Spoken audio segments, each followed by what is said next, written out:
জীৱনটো নতুনকৈ আৰম্ভ কৰিবৰ বাবে কিছুমানক পাহৰি যোৱাটো আৰু কিছুমানৰ পৰা আঁতৰি অহাটো আমাৰ কাৰণে উত্তম।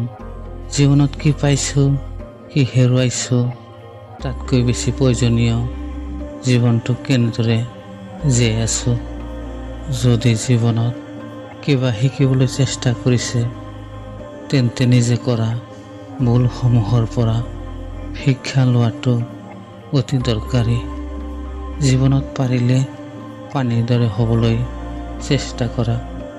নিজৰ ৰাস্তা নিজেই তৈয়াৰ কৰি ল'ব পাৰিবা। পাথৰৰ দৰে নহ'বা, আনক উজুতি খুৱাবলৈ।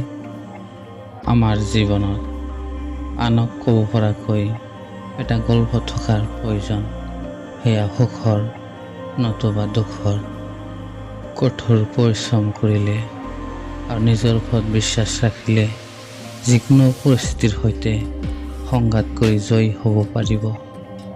গছৰ পুৰণি পাতবোৰ নসৰালৈকে যিদৰে নতুন পাতবোৰ নগজে, সেইদৰে জীৱনলৈ দুখবোৰ নহালৈকে সুখবোৰ যে কিমান মূল্যৱান তাক বুজিব নোৱাৰি।